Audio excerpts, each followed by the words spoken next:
Nigerian women are endangered species. And it starts right from birth.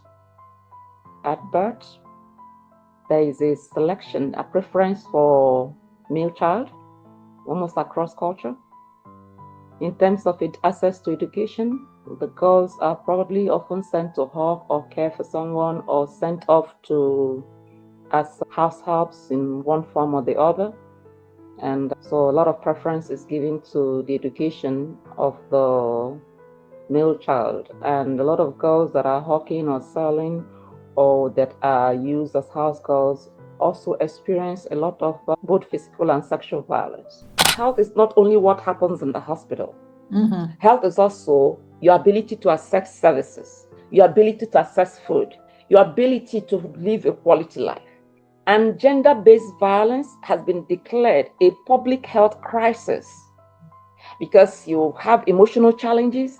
The domestic gender-based violence that people experience both at home and outside can lead to changes in their DNA, predisposes them to mental health challenge, physical challenges, illnesses. So visualize this. A woman who cannot see her assailant coming. A woman who cannot hear her assailant coming.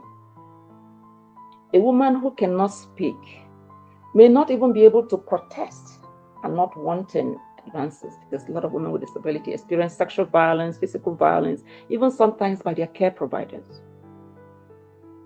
A woman who cannot speak may not even be able to report and tell the story of what happened to her.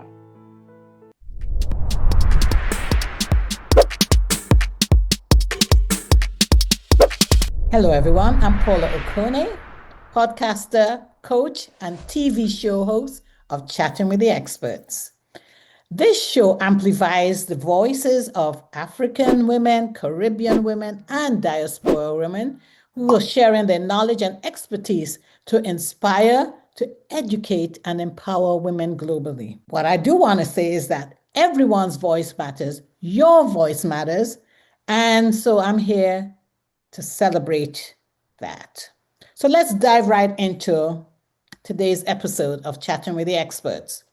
Our title today is Exploring Gender-Based Violence Against Women and Girls in Nigeria. And we're going to highlight the heightened vulnerability of women and girls with disabilities. So I'll tell you a little bit about the guest who will be joining me in a few minutes. Her name is Dr. Stella Iwuagwu, and she is a public health professional and also the founder and executive director of Center for the Right to Health, a Nigerian-based nonprofit organization. Center for the Right to Health advocates for quality healthcare, especially for the most vulnerable. And so that's what we are going to be talking about today. So with that, I want to welcome Dr. Stella to Chatting with the Experts. Hello.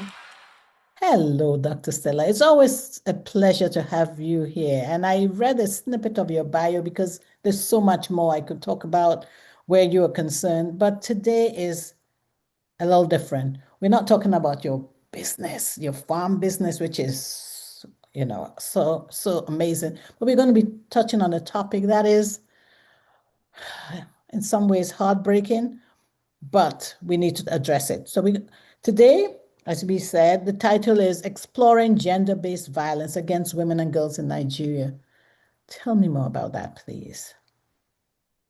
Well, gender-based violence against women and girls in Nigeria has reached epidemic proportion.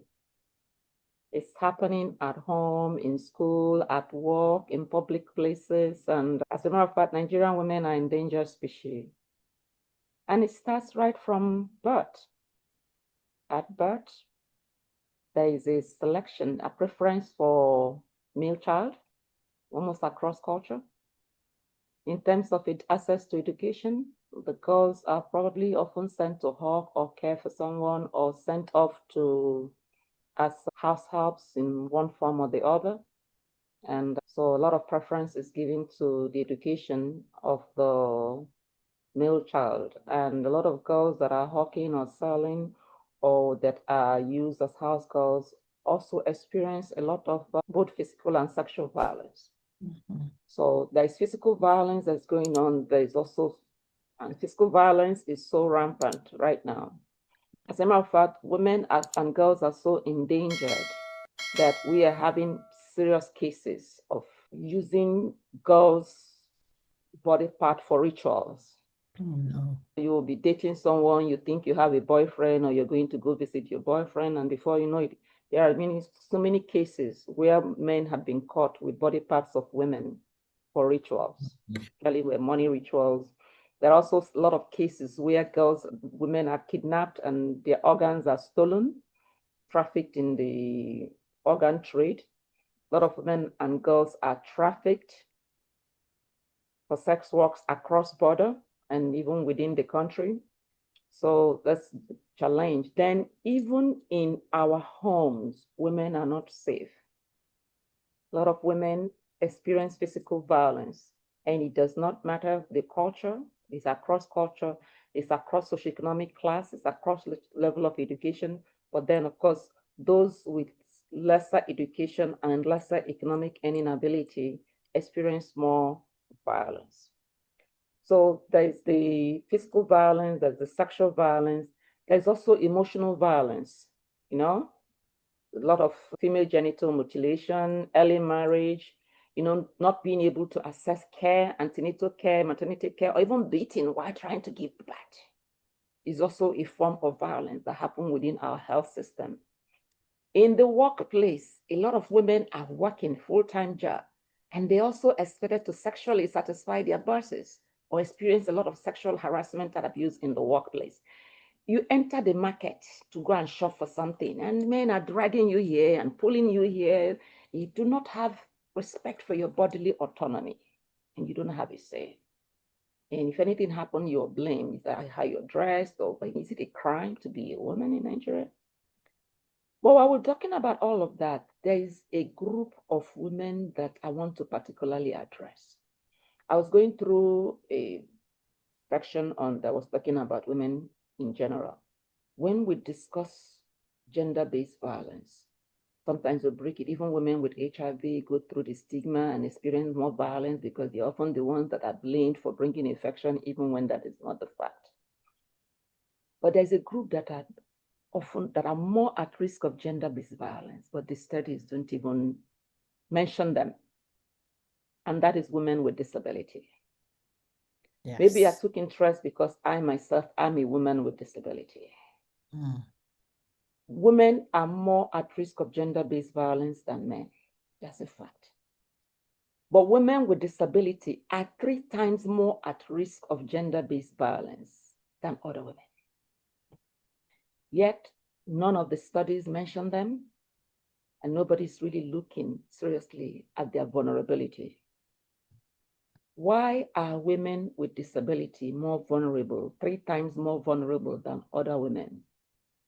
That brings us to the intersectoral factors, the intersectional factors that increase their vulnerability.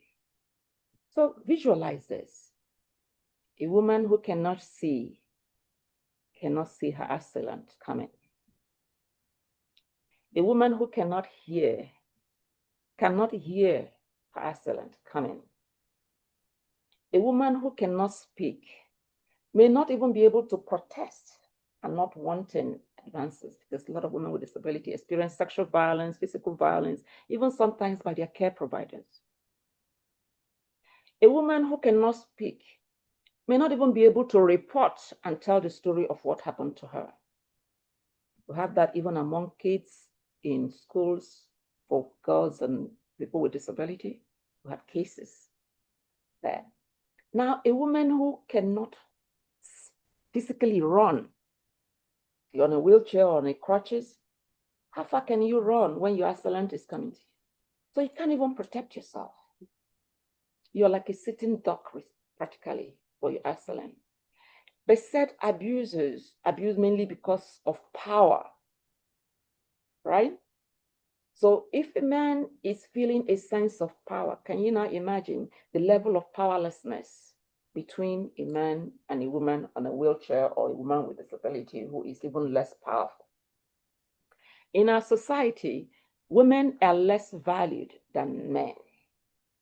The women with disability are even more how do I put it? They are even less valued than other women that don't have disability. And that's sad. So society protects what they value. To what extent are women with disabilities valued? We have many cases of, so we look at the cultural lens. So when we're looking at those intersectionalities, let's look at the cultural factors that increases the vulnerability of women to gender-based violence, and even the increased higher vulnerability of women with disability to gender-based violence. So let's talk about that. Women are less valued than men. And then as a woman with disability, you're either seen as a burden, or maybe you brought it upon yourself, or you are a cause. So in this perspective, you find out that you are less protected. You, as a woman with disability, you are more at risk. Then sometimes for ritual purposes, maybe you are an albino, they will tell you, oh, go and sleep with an albino, then you're going to go for a ritual. We did a documentary recently that was funded by the Ford Foundation that explored gender-based violence experienced by women living with disability. It's on YouTube. Hopefully some of you would have watched it or will get to watch it either before or after this program. In that story, we have one of the girls with disability. She's like a little person, but she went to play a role in a movie, and where she went to look for work, she was sexually abused. And after the incident, the man used white handkerchief to wipe her down. So that has some element of rituals. We have cases where women that are blind, they are not seen as good enough to marry. The men will sneak in at night or in unusual places and sleep with them. And then these women are, because they have little or no education, employment is also a challenge. So they are often financially dependent. They are destitute sometimes and financially dependent on others, either their carer or the man in their life. And this increases their vulnerability also. They can't walk away from violence. Not only are they more at risk at gender-based violence, they're often not able to walk away or report it. So this documentary showcases some of these challenges. Let me ask a question. So what are some of the biggest obstacles that, when it comes to education, that girls, let's start with girls because girls grow up into women.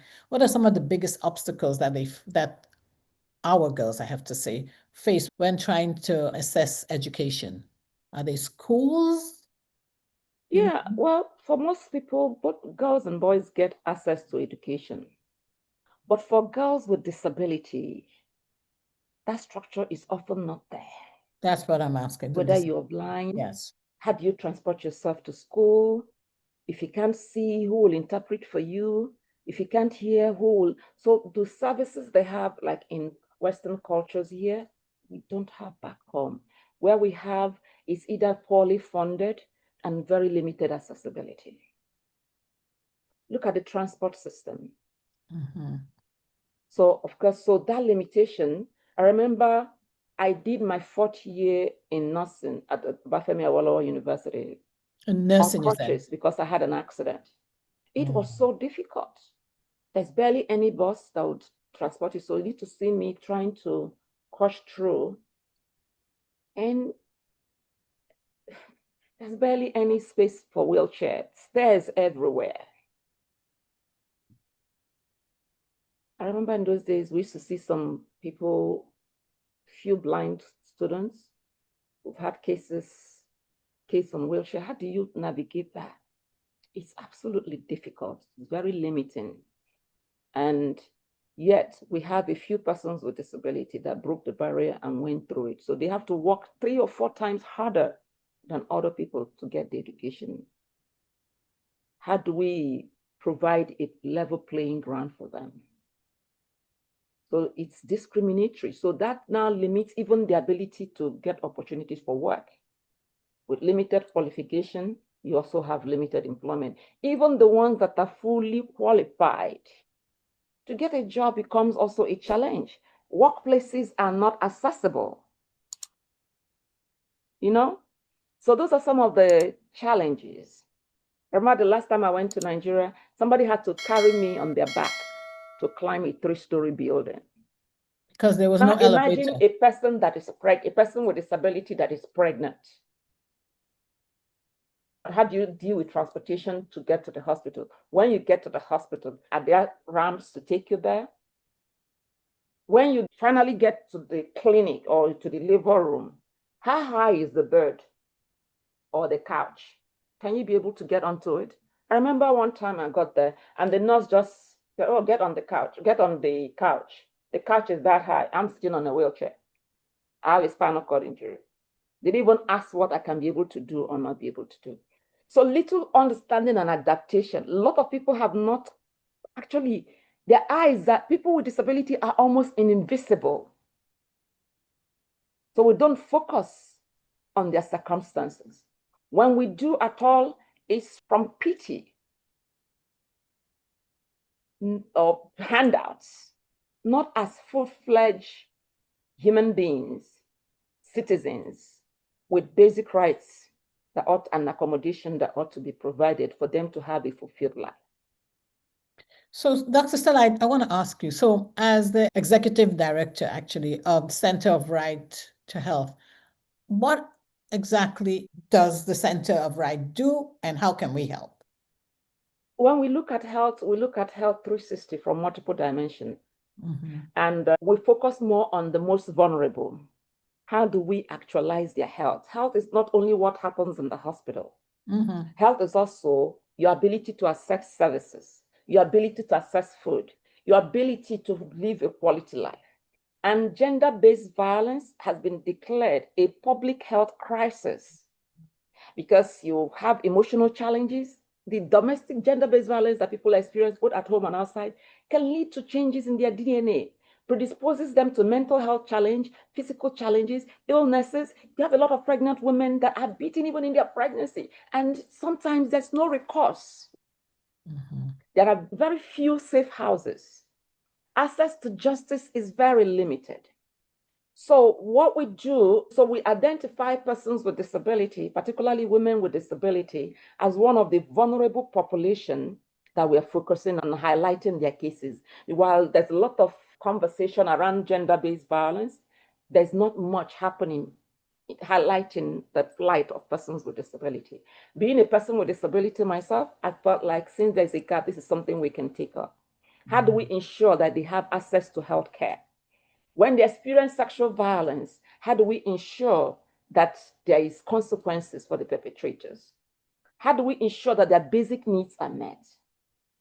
Look at what are those, do they need help for education? Do they need help for basic health services?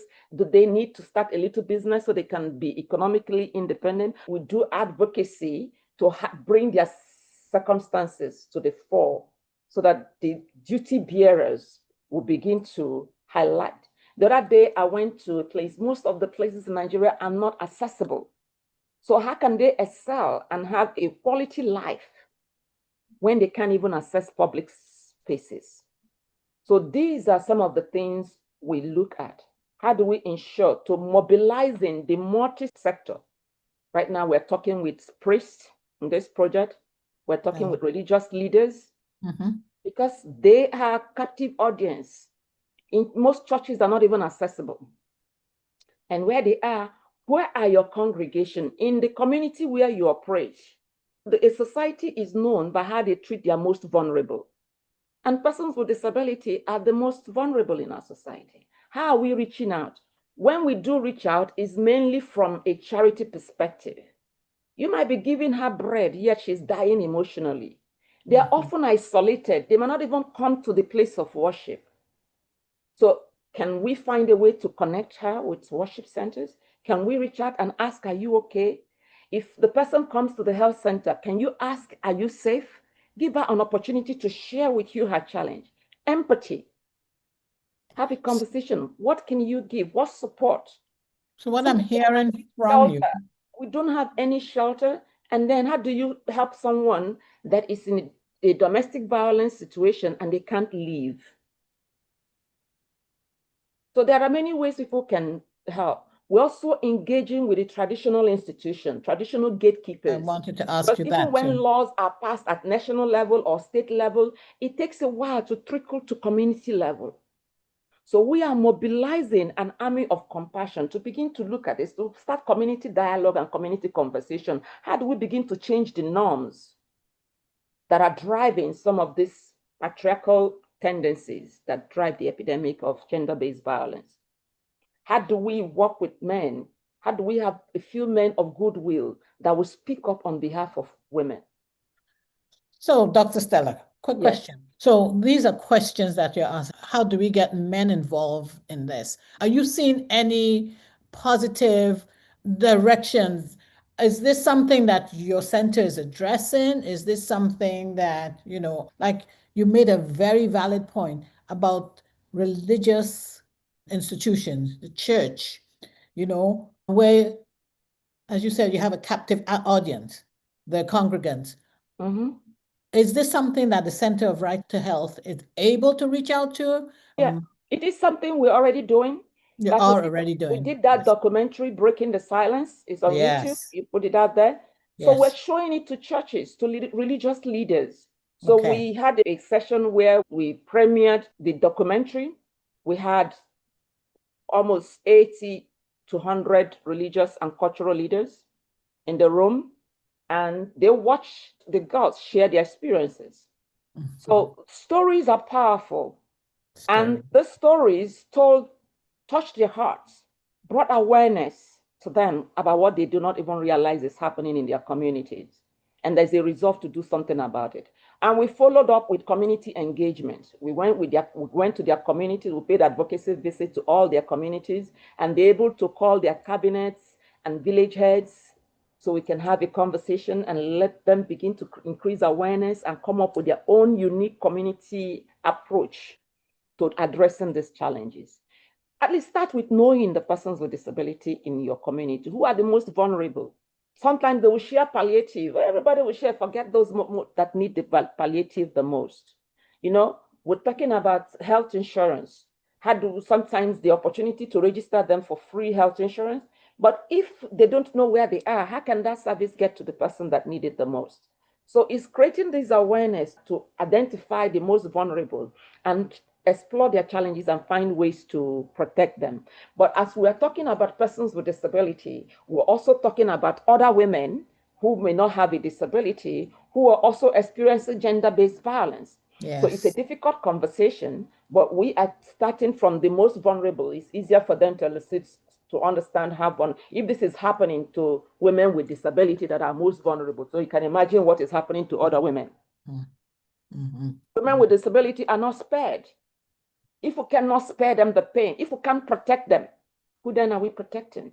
So we bring it to their attention and they run with it. We're doing that. We're also talking with the media. We're talking with the media. So this is a tool. Take it, listen to it. What are you doing in the media to bring attention? So we do media radio programs and what I'm doing now to highlight, to bring it to attention, ask questions. Another reason why we are focusing on religious leaders is this.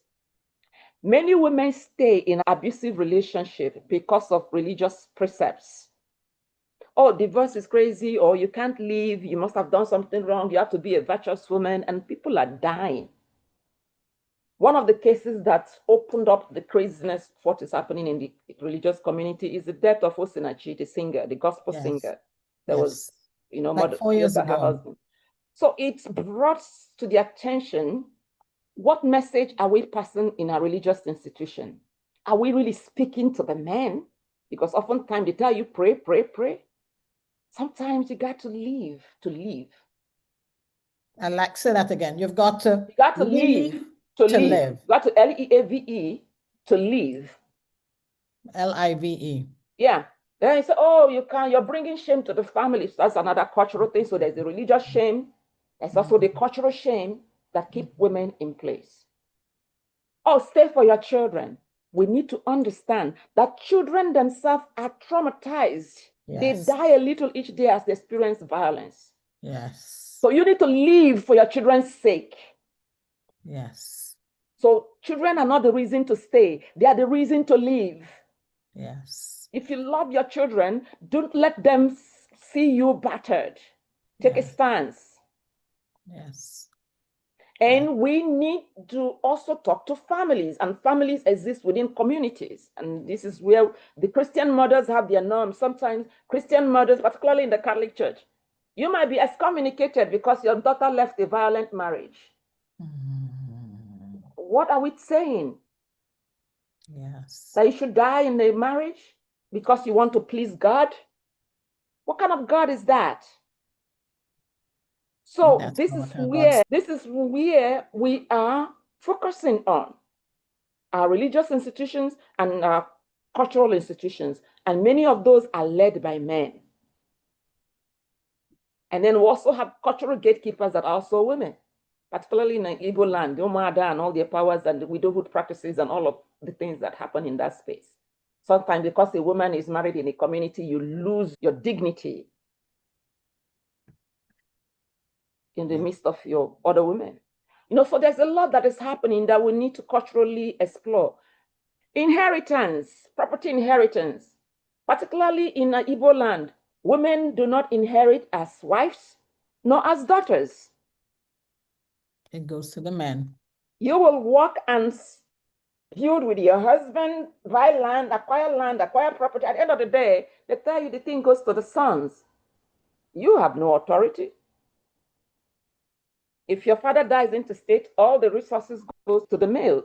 Women are not, they say, oh, you will inherit in your husband's house. But when you go to your husband's house, you don't inherit. It's the son that inherits. So what happens to the woman? Has the girl child or the woman protected? There's a lot to unpack. Even though the Supreme Court has passed a law that says women should be allowed to inherit from their father's property, they will tell you when they finish at the Supreme Court, come and enforce it in the village. But if we start engaging with men to say, protect your daughters, value your daughters, don't let them be harmed. There's a program we have called Sisters Keepers that we're targeting the men, the brothers, the uncles, the fathers. How do we protect our sisters? If we let the family marrying her know that it's zero sum, we don't tolerate violence, don't hurt our children and girls, if you abuse, there is home. But the tendency is, oh, you better behave. There's no home for you to come back to. You're not allowed to come back here. So whatever she sees, and then we deal with all these bride price and stuff that that make it seem like a shuttle, like something that is sold. So there's a lot to unpack, and we need to look at the multi-sector. Like in some of the cases that we're dealing with, these kids, they know who got them pregnant. A lot of them are underaged. What is the security services doing about it? What are the social welfare departments doing about it? A lot of the time, these women don't have the capacity to do the legwork to access justice. And in Nigeria, justice costs money. It requires resources, a lot of which we don't have. So wait, let me stop you there. Let me stop you right there. You said it requires resources and money, and a lot of which we don't have. I beg to differ. We probably have it, but it's in the wrong hands. We have it, and a lot of people are not even aware of what their rights are in the first place. So, even though the resources can be there, you have to have people aware who have can to actually access the resources. Yes. Yeah, so we're putting out information, but there are times when people need to be physically removed from where they are. I agree. There are times when you have to physically go to the location and make inquiries. Sometimes we see a lot flying on the social media. We had cases of women beaten. And so we'll track and track and track. And then until we find the location, we'll have to send someone there to rescue, to inquire. All these are programmatic logistics, have logistics implication, have, funding implication. I love that. That's what Center for the Right to Health is doing. Yes. This is really good. I know, not to cut you short, I'm just looking at time. I know that you mentioned a documentary you did called Breaking the Silence. Let's talk a little bit about that. I'm going to put it in the chat, of course. Yeah, the documentary is called Breaking the Silence. It's really a documentary we did where women with disability in Imo State shared their experiences. Yes, we focused on Imo State because a lot of work has been done in other areas, and in the Igbo culture, it's even more pervasive. So they shared their experiences. We had a case of a little person that was sexually abused, had a child. We have another case of a blind woman that was also sexually abused. And the sad thing about this is all the children in that family, I think they have like a hereditary thing. I think it's a pigmentosa. So again, in most of this situation, nobody is taking responsibility. So you have a woman with disability that can barely feed herself and is now stuck with a child that they cannot take care of. We have cases of violence at workplace, denial of work opportunity. We have cases where some of these women will get married or somebody showed interest and then they are not worthy of being married. The other family, the man's family will reject them, castigate them, Even if the man is interested. If the man is interested, the family of the man might not want it because sometimes women with disability are seen as bad omen. They are seen as unworthy. And sometimes like, well, you haven't seen all the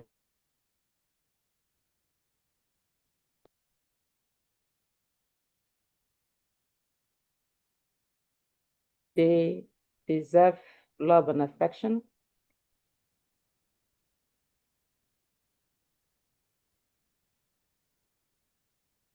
Okay, good.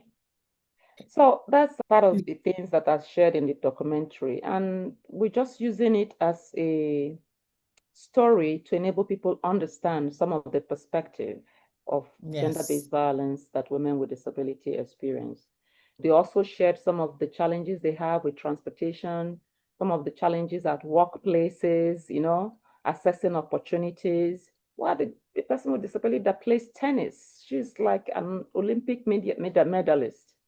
But if you see where she lives, the squalor. Oh, no. And, so if they were able-bodied, I think they would be better appreciated than that. Absolutely. So those are some of the cases that were highlighted in the documentary. And it's just a tool to create awareness and raise some sensitivity so that people can begin to find a space to address it. Like we said, now that you have heard, what are you going to do about it? Now that you've heard your story, what are you going to do about it? And we're here to further the conversation in people who act in their sphere of influence. So if you have persons with disability around you, knowing that they are vulnerable, ask about their safety. Are you safe? Create a trusted environment for them to be able to share their circumstances with you. Understand the resources that are available and direct them to some of those resources. And sometimes support organizations providing support for those persons. Because right now, Nigeria is a very rough place. Some of them, even hunger is a major challenge. As a matter of fact, hunger is being weaponized in Nigeria right now. People are hungry. We have a saying that a hungry man is an angry man, but a hungry man is too weak to fight. So it's really difficult to pursue right when you're hungry. Part of the cases that we have also, sometimes when there is a situation where the person has experienced violence, and this is often either the woman or there's a child involved, and the case is taken to the police, then you will see cultural pressure from either the family or the cultural institutions will push you, oh, withdraw it, it's a family thing. No, no, it's a crime. It's a crime. It's not just a crime against the human being that you've molested, it's a crime against the state. Sometimes we have to put the people in hiding so they cannot be reached and pressured. Because if there are no consequences, impunity will continue to reign. Absolutely. So we need to highlight these cases. And that's what we also trained the media about. Let's not just sensationalize it and forget about it. Let's follow it to its conclusion. Let's encourage them until justice is served. And that's one reason that I invited you today, to spread more light to spread more awareness of these things that are happening, continue to happen, and may continue to happen if we are not aware of it, if we are not shedding light on it, and if we are not committed to change, because nothing happens except someone takes the first step. So in continuance with this, we're going to open up the floor to audience members so they can ask you further questions, so we can find out how else we can help you. But for those looking online, how can they get in touch with you, Dr. Stella? I can be reached on siwuagwu@gmail.com. Okay. siwuagwu@gmail.com. I'm also available on WhatsApp. Okay. You can reach me on WhatsApp, either on Nigerian WhatsApp, which is 0809 300 6708, or my US number, which is 216 904 4260. And can also be reached through our Facebook and Instagram, CRH Nigeria. So that's really the best way to reach me. We can put it in the chat. And our website is crhnigeria.org. So you, in the website and Facebook, you see a lot of our work that we do. We have mobile health services because sometimes people don't have access to healthcare. We take healthcare to where it is most needed, and we continue to be a voice for those that do not have the voice to be able to advocate for themselves. And then we build capacity, because nobody can advocate, even while sometimes some people can advocate better for you. But when you train people and give them the knowledge and skills for their own advocacy, it increases the number of voices speaking up for justice. Change is possible. Thank you, thank you, thank you. Awareness definitely changes things. And so for those of you who have listened in or who are in the audience and who would like to help, Dr. Stella is available for you after this live stream to have a conversation with her. And to the general public, if you'd like to be a guest on the show, just like Dr. Stella has been, you can reach out to me on my website, which is chattingwiththeexperts.com. I can also be reached on LinkedIn as Paula Okonneh. I have a YouTube channel, which is Chatting with the Experts. We ask that you reach out to us there, subscribe, leave your comments. I'm on Facebook and I am on Instagram. My handle on Instagram is @chat_experts_podcast. I want to thank you for listening to Chatting with the Experts today. And if this episode stretched your thinking, made you think about all of what Dr. Stella has outlined here, we ask that you pass on this message. Don't keep it to yourself. You can do that by dropping a note, a comment on YouTube, or dropping a note for me on LinkedIn or on my site, Chatting with the Experts.